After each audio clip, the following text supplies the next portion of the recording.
I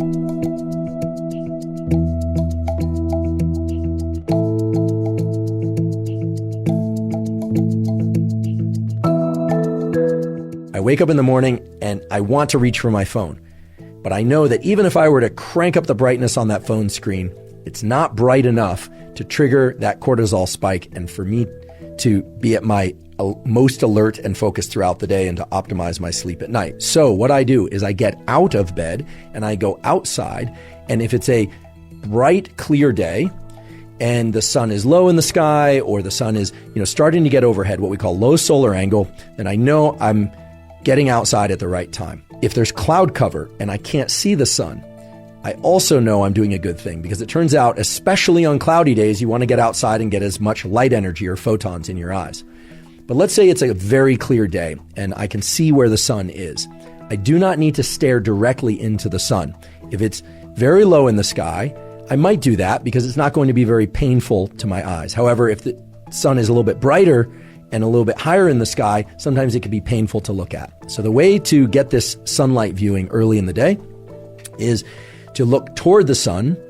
If it's too bright to look at directly, well, then don't do that. You just look toward it, but not directly at it. It's absolutely fine to blink. In fact, I encourage you to blink whenever you feel the impulse to blink. Never look at any light, sunlight or otherwise, that's so bright that it's painful to look at because you can damage your eyes. But for this morning sunlight viewing, it's best to not wear sunglasses. That's right, to not wear sunglasses, at least for this morning sunlight viewing. It is absolutely fine to wear eyeglasses or contact lenses, so-called corrective lenses. In fact, those will serve you well in this practice or this tool because they will focus the light onto your neural retina and onto those melanopsin and intrinsically photosensitive ganglion cells.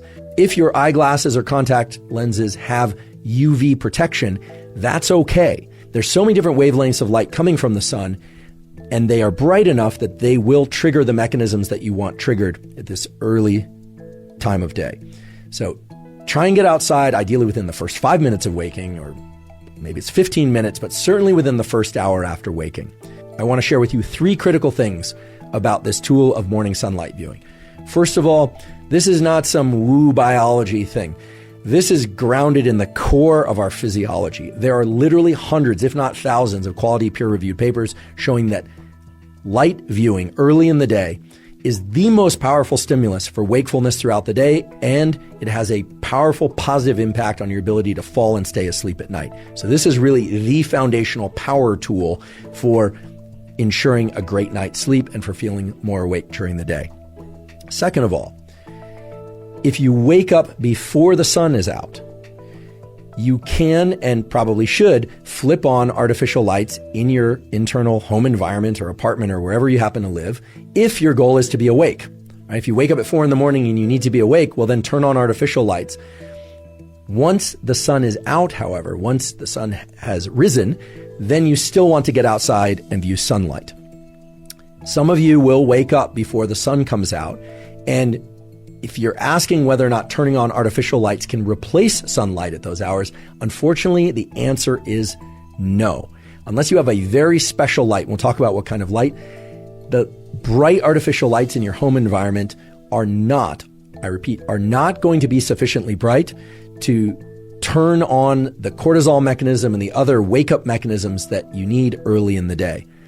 The diabolical twist, however, is that those lights in your home or apartment or even on your phone are bright enough to disrupt your sleep if you look at them too late at night or in the middle of the night. So there's this asymmetry in our retinal, our eye biology, and in our brain's biology, whereby early in the day, right around waking, you need a lot of light, a lot of photons, a lot of light energy. And artificial lights generally just won't accomplish what you need them to accomplish. But at night, even a little bit of artificial light can really mess up your so-called circadian, your 24-hour clocks, and all these mechanisms that we're talking about.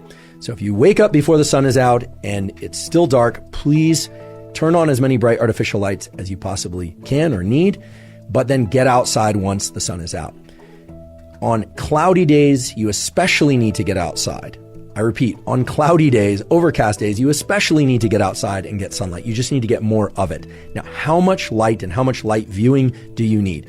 This is going to vary depending on person and place, literally where you live on Earth, whether or not there's a lot of tree cover, whether or not you're somebody who has sensitive eyes or less sensitive eyes. It's really impossible for me to give an absolute prescriptive, but we can give some general guidelines. In general, on a clear day, meaning no cloud cover or minimal cloud cover, you want to get this sunlight exposure to your eyes for about 5 minutes or so. Could be 3 minutes one day, could be 7 minutes the next day, about 5 minutes.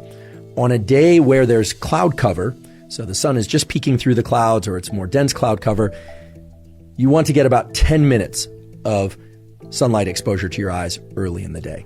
And on days that are really densely overcast or maybe even a rainy, you're going to want to get as much as 20 or 30 minutes of sunlight exposure.